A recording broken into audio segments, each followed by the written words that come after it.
Another day in paradise. So here we go. Serious project that we're taking on. Brave men turn pale and others flee to the woods, but Miller doesn't flee to the woods. He gets on with it.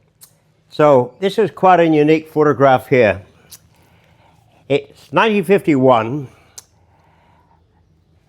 Norton four-cylinder, made in Belfast, Woodstock Road by the McCandless brothers, Artie Bell, Joe Craig, and as you probably haven't heard before from Miller, all the development and prototypes were made in Belfast for the Norton company. Joe Craig, Artie Bell, highly involved. So the McCandless brothers with their featherbed frame and their styling were heavily involved. So they made two of these.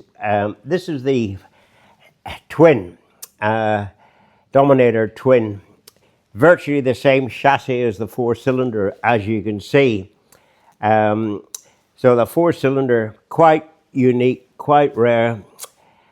And there's a bit of lots of lovely things like hinge-up seat, modern technology, all this beautiful cowling and mudguards, really exceptional for the time, the tank.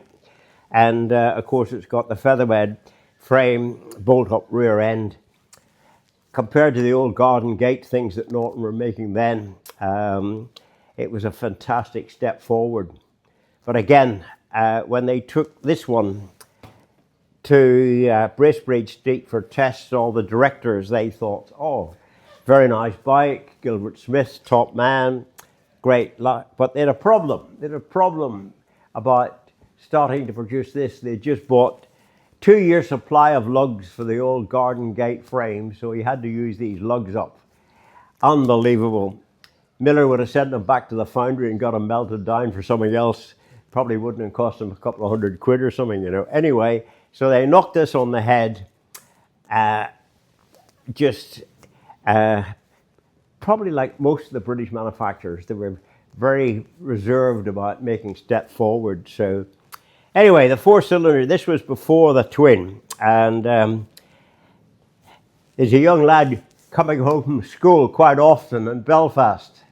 And all the lads would have a diversion by Woodstock Road, look through the gate to see if we could see Artie Bell or McCandless brothers or Joe Craig. And Artie Bell was a really lovely man. And so he gave Miller permission to sit on the four-cylinder and see what it was like.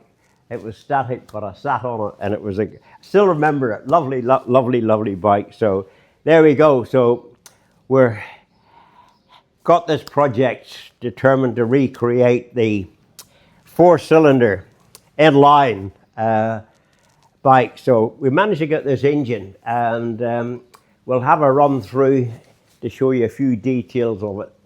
Bit of a bad state, but that's the way they come. 500cc, overhead valve, side inlet.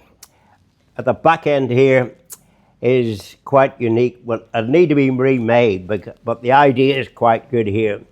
If you have a look here, you get shaft drive out of here, how to get the shaft drive to chain drive, crown wheel and pinion here, shaft there, sprocket onto there, chain onto the gearbox. So that's how you convert shaft drive to chain drive. This is the flywheel in here. So this is the carburation, which is a bit nonsensical is probably the best word, because can you imagine a little carburetor feeding that cylinder, that cylinder, that cylinder? By the time it gets up here, there's nothing left. So this is rich and this is weak, so not a good idea. I should have 4 carburetors on here. So I'll just drop the back end off here. So here we go, carburetor's off. We'll drop the head off and have a look inside, see what it's like. There you go, nice little, I think that's 44mm bore. Needs a serious bit of TLC on that lot to get that working, but that's the way they come, unfortunately. So here we go. So I'm just going to drop the exhaust systems off. Should come quite easy. That's one pipe off, another pipe off, another one off. and that one off. So that comes off like that. So that's your silencer, which is a bit weird. So these little pipes fell off and need remade. They're already rusted out. So here we go. We've got the side valve, overhead valve on this one, side valve on that. So nice little motor.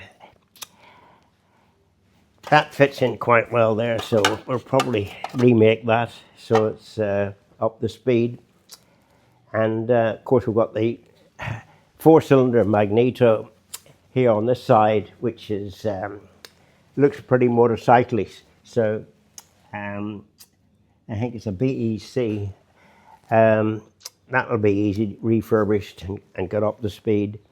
And then the frame, we'll have to fabricate the frame, but we're okay on length, so we'll more or less be able to jig off this frame and drop the motor in like this here. We'll maybe the frame looks slightly longer here, so we'll maybe have to make the frame slightly longer here to get the gearbox and stuff in here. And it'll be a wonderful piece of engineering to have the pair together in the museum. And hey, gusto, Miller can relive his youth. He can sit on the seat again and sample a 4-cylinder inline Norton 1951, and lovely project. Brave men turn pale, another day in paradise. So watch this space.